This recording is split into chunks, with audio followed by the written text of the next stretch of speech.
Hey everybody, it's Ron from Pick Dawgz, and this is Ron's Rundown. We're going to go over the MLB games scheduled for Sunday, April 30th, 2023. Now, if you like what you see, make sure to give this video a big thumbs up and subscribe to our channel. Don't forget to put your baseball picks in the comments section below. And if you're looking for my best bets, you can find those at the premium picks tab at pickdawgz.com. Alrighty, let's get into it. Here are the games for Sunday in Major League Baseball. First up, it's the Chicago Cubs taking on the Miami Marlins. We're going to see Brian Hoeing and Justin Steele on the mound in this one.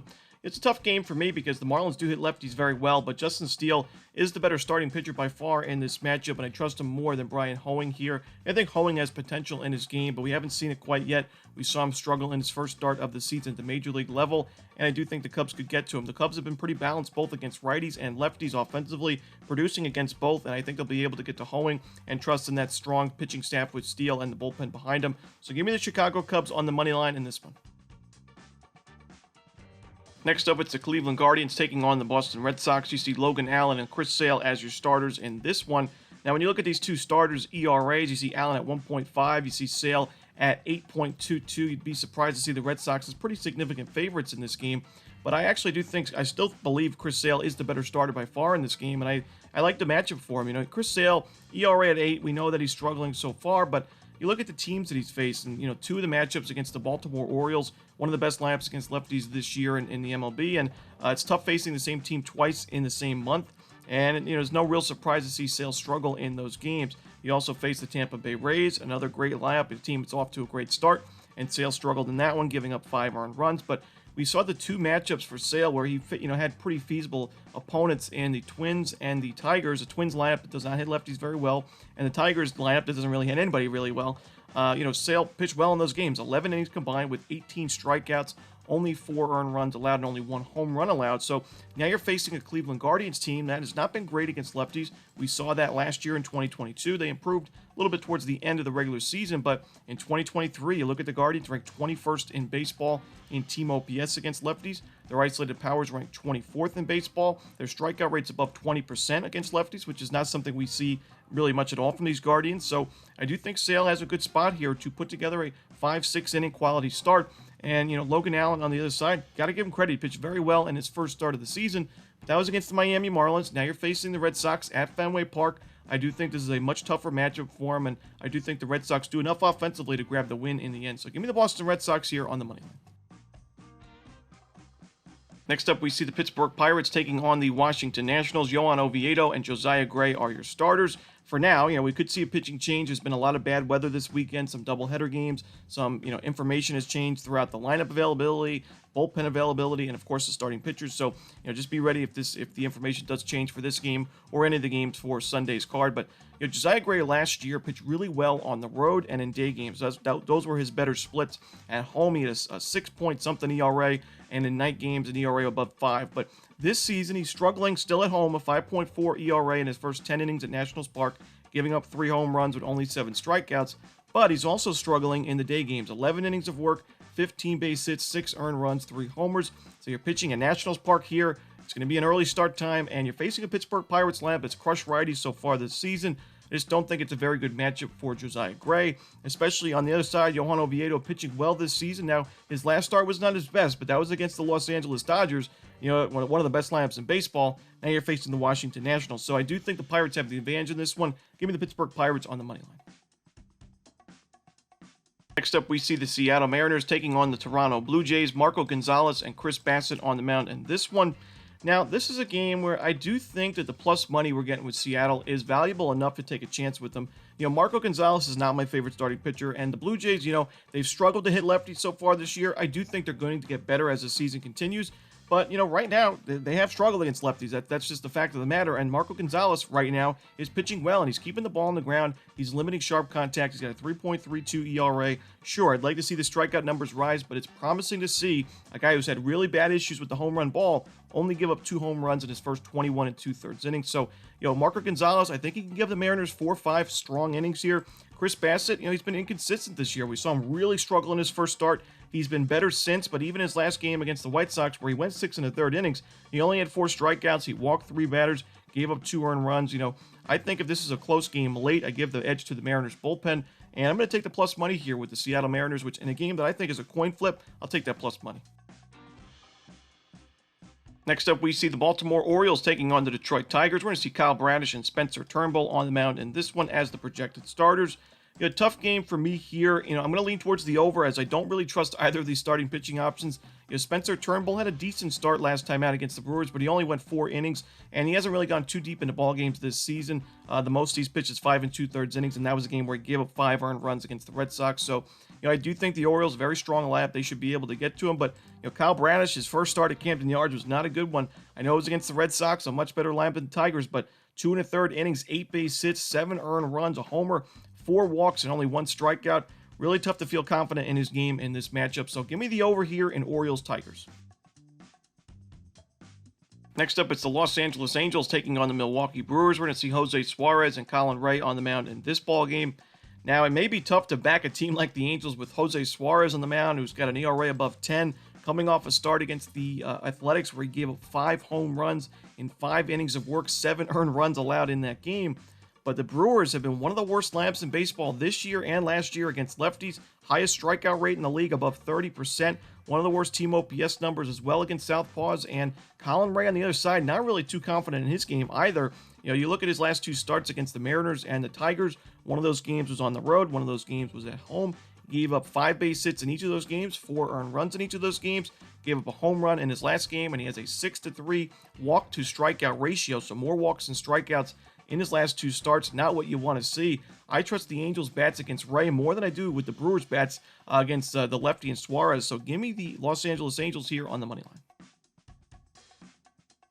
Next up, we see the Kansas City Royals taking on the Minnesota Twins. We're going to see Brady Singer and Sonny Gray on the mound in this one. Now, originally, Sonny Gray was projected to go on Saturday. They moved his start to Sunday. And, I do think this sets up to be a pretty solid pitcher's duel. Brady Singer, really inconsistent to start the year. We saw him pitch really well in his first game against the Blue Jays. Then he struggled mightily in his next 3 starts. And in his last start against the Diamondbacks, really strong outing. No home runs, no walks, 5 strikeouts against the Diamondbacks. Not an easy thing to do in 6 innings of 1-run ball. And I do expect him to pitch pretty well here at Minnesota. Sonny Gray has been excellent this season. At .62 ERA, 3-0 record with that 1.07 whip. He's got 34 strikeouts and 29 innings of work. He already faced this Royals team, but a long time ago, back at the beginning of the season. 5 innings, no earned runs in that game. So give me the under here in Kansas City, Minnesota. Next up, it's the Tampa Bay Rays taking on the Chicago White Sox. We're going to see Drew Rasmussen and Mike Clevenger on the mound in this one. Now, back on April 19th, we saw Drew Rasmussen pitch 5 innings of shutout baseball against the Cincinnati Reds with 7 strikeouts and an 8-0 Tampa Bay win. Before that game, though, he gave up 5 earned runs and a homer with 4 walks to the Blue Jays in a 6-3 loss. And then after that Red start, back on April 25th, we saw him struggle again. 9 base hits, 5 earned runs against the Astros in a 5-0 Tampa Bay loss. The problem is, Mike Clevenger on the other side, not really trustworthy for me. I think the Rays have the much better lineup. So, although I haven't been impressed with Rasmussen as of late, and he's been very inconsistent, I still think he's the better option here. So, I'm going to take the Tampa Bay Rays on the money line. I think they get after Clevenger early and often. Next up, it's the New York Yankees taking on the Texas Rangers. We're going to see Martin Perez and Nestor Cortez Jr. on the mound in this one.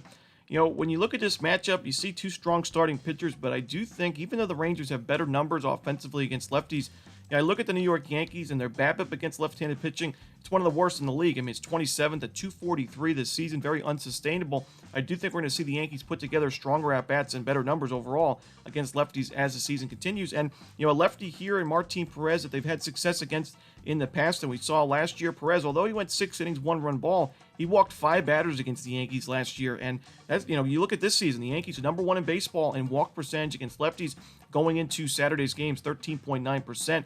Perez has had issues with his control at times, and this year his ground ball stuff hasn't been the best. He's given up 4 home runs in his first few outings. His strikeout stuff is still below strikeout per inning, and the walks could always be a problem for him. So facing a Yankees team that's kind of due regression positively, in the positive direction offensively against lefties, and a team that's very patient at the lineup, I think Perez could struggle. And Nestor Cortez last year, he went 7 1/3 1-hit shutout baseball against the Rangers, 11 strikeouts. That was a great game for one of his best starts of the season for Cortez.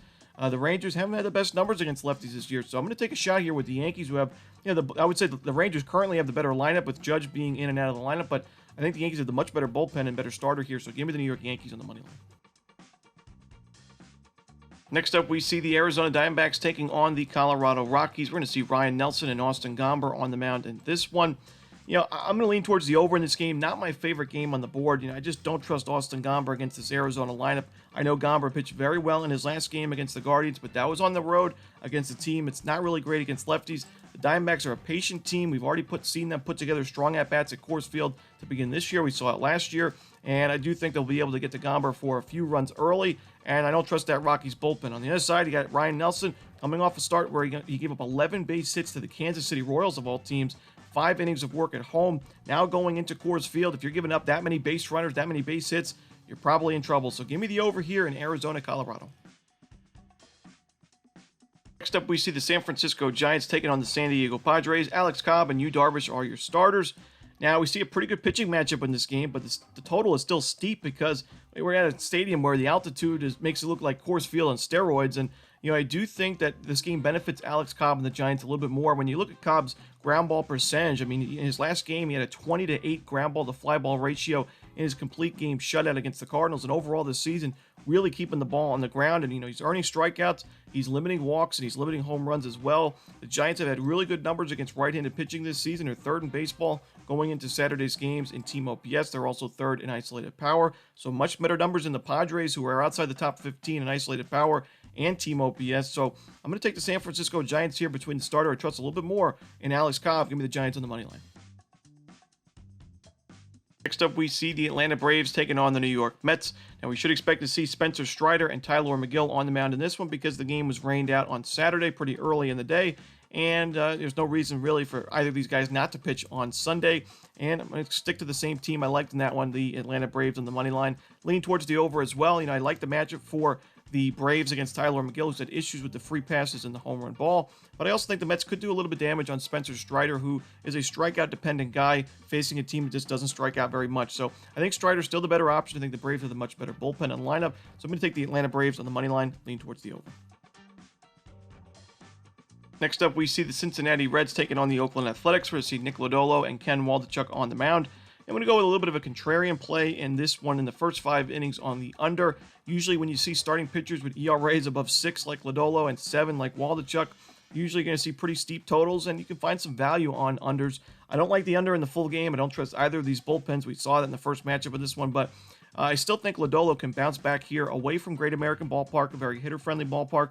Lodolo struggled with the base hits and the home runs in those 2 games against the Rangers and Rays, but he was still striking out batters, 10 strikeouts in 8 2/3 innings. He was limiting walks as well. I think he's able to get a bounce back start here against an Oakland A's team. It's been solid against lefties, but I really don't like their chances against Lodolo. Waldichuk on the other side, he's facing a Reds team that struggled against lefties on the road this season away from Great American. Waldichuk, I do think has potential in his game. We haven't seen it quite yet this year, but I still think he's one of the better arms in this Oakland Athletics rotation. So give me the under in the first 5 innings between the Reds and the Athletics. Next up, we see the St. Louis Cardinals taking on the Los Angeles Dodgers. We're going to see Jake Woodford and Noah Syndergaard on the mound. I like the value here we're getting with St. Louis. This is a team that's had such a bad start to the season, but we're going to be getting pretty good numbers with St. Louis, I think, going forward. I do think that when you look at some of the teams that have really bad starts of the year, teams like the Cardinals, like the White Sox, teams that many people expected to make the playoffs, maybe win their divisions, now they're well below 500. I do think out of those teams, the Cardinals have the best chance of turning things around because they're still getting on base. They've struggled with runners in scoring position, but they're getting on base. I do think their pitching staff is okay, and I do think a guy like Jake Woodford has shown some signs of improvement. And, we saw in his last start against the Giants, a very strong lineup against right-handed pitching, a very, very strong lineup. He went 5 1/3 innings of 2-run baseball with 4 strikeouts and only 1 walk in that game. Now, this is a very tough matchup for him, but I do think Woodford can put together a decent outing for the Cardinals' bats to back him up in the end, as Noah Syndergaard has also not been very sharp this year. 7 earned runs allowed in his last start against the Pittsburgh Pirates in only 4 innings of work. The Cardinals should be able to get to him early and often, so I'm going to take that plus money here with St. Louis on the money line. And your final game for Sunday's card in Major League Baseball, it's your Sunday Night Baseball contest on ESPN as we see the Philadelphia Phillies and the Houston Astros. We're going to see Bailey Falter and Jose Urquidy on the mound in this one. I like the over in this game. I think both teams' lineups benefit from the starting pitchers that they're facing here. Bailey Falter being a lefty. He's 0-4 with a 4.5 ERA coming off a start against the Mariners, a lineup that's not really done too much against lefties. where he pitched, 6 innings of 3-run ball, so it's a quality start on paper, but he gave up 4 total runs. One of those was unearned. He also gave up 2 home runs in that game, making it 3 homers in his last 2 starts combined. And the Phillies have lost each of his last 3 starts. While on the other side, you got a righty in Jose Urquidy, who has struggled himself this year, 5.64 ERA in his last 2 starts against the Blue Jays and the Rays, giving up 10 earned runs combined and 2 home runs along the way, so giving him a lot of sharp contact. And you're facing a Philadelphia Phillies lineup here that hits righties very well. So the Astros hit lefties well, the Phillies hit righties well. 2 starting pitchers that I'm not the most confident in. So give me the over in the first 5 innings between the Phillies and Astros. And that's it. Those are the baseball games for Sunday. Hope you enjoyed this video. If you did, don't forget to hit that like button and subscribe. And don't forget to put your baseball picks in the comments section below. Again, if you're looking for my best bets, you can find those at Pick Dawgz Premium. As always, this is Ron Romanelli. Good luck.